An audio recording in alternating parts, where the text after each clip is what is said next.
ঠাকুর মা স্বামীজিকে প্রণাম জানাই। নমস্কার জানাই ভক্তবৃন্দ আপনাদেরও। জগৎজননী মা শারদা চ্যানেলে আপনাদের সবাইকে স্বাগত। পিসিমা, আমাদের ক্ষমা করো। তোমার তুলনা তুমি নিজেই, এমন যে আর কাউকে দেখিনি। কথাগুলি সরস্বতী ঘোষ মহাশয়ার, যিনি শারদা মাকে পিসিমা বলে ডাকতেন। থাকতেন জয়রামবাটিতে মায়ের বাড়ির কাছেই। অফুরন্ত স্নেহ ভালোবাসা পেয়েছেন মায়ের থেকে এই মহিলা। সরস্বতী নামটাকে ছোট করে নিয়ে শারদা মা এনাকে ডাকতেন সারি বলে। শ্রী শ্রী মাকে নিয়ে এক অপূর্ব স্মৃতিচারণা করেছেন এই সরস্বতী ঘোষ মহাশয়া।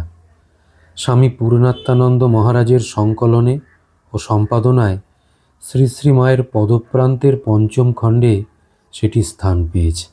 আজ সৎপ্রসঙ্গ পর্ব 59 সেটি একটু পাঠ করছি। আমরা জগৎজননী বলে শ্রী শ্রী মাকে চিনতে পারিনি। রাধুদি মাকুদির মতো আমরাও পিসিমা বলতাম শ্রী শ্রী মাকে। বাড়িতে পালা পার্বণে কিছু তৈরি হলে পিসিমা বলতেন, শাড়িকে ডেকে নিয়ে আয়। শাড়ি আমার ডাকনাম, ও নামেই পিসিমা ডাকতেন। ছোটবেলায় রাধুদি আমার খেলার প্রধান সঙ্গী ছিল। কুল পাড়তে, খেজুর কুড়োতে দুজনে মিলে গিয়েছি। একটু বড় বয়সে তার সঙ্গে সই পাতাই। আমি রাধুদির কাছে সবসময় থাকতাম বলে কিনা জানি না, মায়ের স্নেহ ভালোবাসা পেয়েছি অঢেল। আমাদের বাড়ির পাশেই পিসিমাদের বাড়ি, তাই যখন তখন ও বাড়িতে আমি হাজির হতাম। তিনি কখনো ফল দিতেন, কখনো নাড়ু, কোনো দিন ডুমুরের ডালনা বা মোচার তরকারি। পিসিমা দুধ থেকে ক্ষীর করতেন। আমি গেলে বলতেন, শাড়ি একটু খাবি? আমি হ্যাঁ বলার সঙ্গে সঙ্গে ক্ষীর এনে দিতেন। পিসিমার তৈরি গুড় আমও খুবই সুন্দর। তার হাতে তৈরি কত রকমের খাবার যে খেয়েছি তার ইয়ত্তা নেই। আমার নিজেকে ভাগ্যবতী বলে মনে হয়, কারণ পিসিমা বহুদিন আমার চুল বেঁধে দিয়েছেন। আমার চুল খুব বড় ছিল বলে তিনি প্রশংসাও করতেন খুব। তাঁর চুলও ছিল খুব বড়। শেষের দিকে পিসিমা রান্না করতেন না, বউরা রান্না করতেন। তিনি আনাজপত্র কেটে দিতেন। পিসিমাকে গরুর দুধ দুইতে দেখেছি। ওদের একটি গরু ছিল, কেউ তার দুধ দুইতেই পারত না। গোয়ালারা এসে তার পায়ে দড়ি বেঁধে তবে দুধ দুইত। অন্য কেউ দুধ দুইতে গেলে সে লাথি মেরে দুধ ও বালতি ফেলে দিত। যেদিন গোয়ালা আসতো না সেদিন পিসিমাকেই দুধ দুইতে হতো, কারণ গরুটি শুধু পিসিমাকেই কিচ্ছু করতো না। এখন ভাবি, জন্তুরাও মানুষ ও দেবতার তফাৎ করতে পারে, হতভাগ্য আমরাই পারি না। আমার বিয়ের সময় পিসিমা ছিলেন না। জয়রামবাটি ফিরলে বাবা আমাকে ও আমার স্বামীকে নিয়ে এলেন পিসিমাকে জামাই দেখাবেন বলে। আমরা প্রণাম করলে পিসিমা একটি টাকা দিয়ে আমাদের আশীর্বাদ করেছিলেন। বলেছিলেন, মা সুখী হও, ঠাকুরে যেন মতি হয়। আমি ও আমার দিদি বাপের বাড়ি যাওয়া আসা করতাম। বেশি দিন জয়রামবাটিতে থাকতাম না। রাধুদি, মাকুদি ও নলিনীদি শ্বশুরবাড়ি যেত না, বাপের বাড়িতেই বেশিরভাগ সময় থাকতো। পিসিমা আমাদের দেখিয়ে তাদের বলতেন, দেখ রামের মেয়েরা কেমন লক্ষ্মী, শ্বশুরবাড়ি করে, ইচ্ছে হলে বাপের বাড়িও আসে। তবে বেশি দিন বাপের বাড়ি থাকে না। মেয়েদের শ্বশুরবাড়ি আসল ঘর। মেয়েদের বিয়ের পর শ্বশুরবাড়ি না গেলে কি ভালো দেখায়? এদের এত করে বলি, তোরা শ্বশুরবাড়ি থাক, আমি লোক পাঠাবো, খোঁজ খবর নেব। তার শুনল কই এরা? পিসিমা জগদ্ধাত্রী পুজোর সময় আমার শ্বশুরবাড়ির লোকদেরও নিমন্ত্রণ করতেন। জয়রামবাটিতে সেই আমলেই জগদ্ধাত্রী পুজো একটা পার্বণের মতো ছিল। সে সময় বাপের বাড়ি এসে 3-4 দিন থাকতাম। পুজোর আয়োজনে পিসিমাকে সাহায্য করতাম।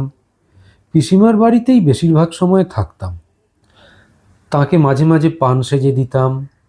কথা প্রসঙ্গে পিসিমা বলতেন, মা সংসারকে ভাববে মন্দির, মনে করবে প্রতিটি কাজই ঠাকুরের, তাহলে সংসার সুখেরও হবে, শ্রীবৃদ্ধিও ঘটবে। তোরা সুখে থাকবি, ছেলেপুলেদেরও শুভবুদ্ধি হবে। অল্পে সন্তুষ্ট হতে হয়, সন্তোষের সমান ধন নেই, সহ্যের সমান গুণ নেই। পিসিমার কাছে জাতপাতের বালাই ছিলই না। পিসিমাকে না দেখলে আমরাও হয়তো সূচিবায়গ্রস্ত হতাম। সে সময় পৌষ মাসে ধান কাটা, ঝাড়া ও তোলার জন্যে মজুরের কাজ করত বাঁকুড়া থেকে সাঁওতালরা।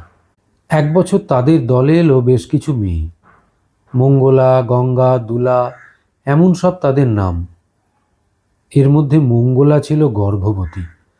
ধান ঝাড়ার সময় তার এক শিশুপুত্র ভূমিষ্ঠ হয়। পিসিমা তখন জয়রামবাটিতে। এই ঘটনা শুনে তিনি একটা কাপড় সঙ্গে নিয়ে মঙ্গলার সঙ্গে দেখা করে বাচ্চাটাকে শোয়ানোর জন্য সেই কাপড়টা দিলেন। মঙ্গলা যে কদিন গ্রামে ছিল, পিসিমা রোজ তাকে দেখতে যেতেন। বাড়ি ফেরার সময় মঙ্গলা তার শিশুপুত্রকে কোলে নিয়ে পিসিমার সঙ্গে দেখা করতে এলো। পিসিমা সেই ছেলের মাথায় হাত দিয়ে আশীর্বাদ করেছিলেন, মঙ্গলাকে একটা টাকা দিয়েছিলেন। এমনকি বাচ্চাটা যাতে শীতে কষ্ট না পায় সেই জন্য তার গায়ের চাদরটাও খুলে দিয়েছিলেন। আর একটি ঘটনা, সে সময় এই অঞ্চলে হাটবাজার ছিল না। শিরোমণিপুর ও পরমানন্দপুর থেকে 2-3 জন মুসলমান মেয়ে আনাজ বিক্রি করতে জয়রামবাটিতে আসত। পিসিমা তাদের কাছ থেকে আনাজ কিনতেন। একবার এক আনাজওয়ালির হাত কেটে যায়, ঝরঝর করে রক্ত পড়ছিল। সবাই তাকে নানা উপদেশ দিতে লাগলো। পিসিমা তাড়াতাড়ি চুন চিনি মিশিয়ে কিছুটা দলা নিয়ে গিয়ে তার হাতের কাটা জায়গায় লাগিয়ে একটা কাপড়ের ফালি বেঁধে দিলেন। সে পিসিমার সেবা যত্নে এত খুশি হয়েছিল যে প্রায়ই জয়রামবাটিতে আসতো পিসিমার সাথে দেখা করতে। পিসিমা তাকে খুব আপ্যায়ন করতেন। পিসিমার কত স্মৃতি মনে পড়ে। আমি তার সঙ্গে অনেকবার কোয়ালপাড়া, শিহর, কামারপুকুর গিয়েছি। রাধুর মায়ের একবার পাগলামি খুব বেড়ে গিয়েছিল। ঘরের জিনিসপত্র সব ছুঁড়ে ফেলে দিত, জামা কাপড় ছিঁড়ে ফেলত। পিসিমা কি করবেন ভেবে পাচ্ছিলেন না। তিনি আমার বাবাকে ওই সমস্যার কথা বললেন। বাবা তখন আমাদের গাড়িতেই পিসিমা ও রাধুর মাকে নিয়ে তিরলের খ্যাপাকালির বালা পরাতে গিয়েছিলেন। পিসিমা যেসব তীর্থক্ষেত্রে গিয়েছিলেন সেখানকার কথা সব আমাদের বলতেন। বারাণসী, বৈদ্যনাথ ধাম, নবদ্বীপ এমন সব জায়গার কথা শুনে মুগ্ধ হয়ে যেতাম। নবদ্বীপে রাস দেখতে গিয়েছিলেন পিসিমা। সেখানে কৃষ্ণপ্রেমে মাতোয়ারা এক ভক্তকে দেখেছিলেন, যিনি পুরুষ কিন্তু শাড়ি গয়না পরে গোপীভাবে থাকতেন। পিসিমার কথা বলে শেষ করা যাবে না। তার মর্তলীলা সাঙ্গ করে চলে যাবার সংবাদ পেয়ে আমরা হাউ হাউ করে কেঁদেছি। তাকে পিসিমা বলে ডেকেছি, কিন্তু আসলে তো তিনি মমতাময়ী মা।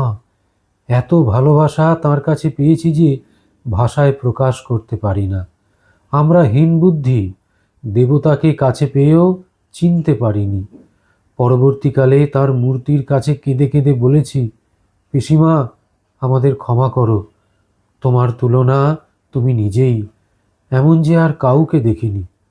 জগজ্জননী পিসিমার শ্রীচরণে শতকোটি প্রণাম। বন্ধুরা, তাহলে আমিও থামলাম। ঠাকুর মা স্বামীজি আপনাদের সবার মঙ্গল করুন। নমস্কার।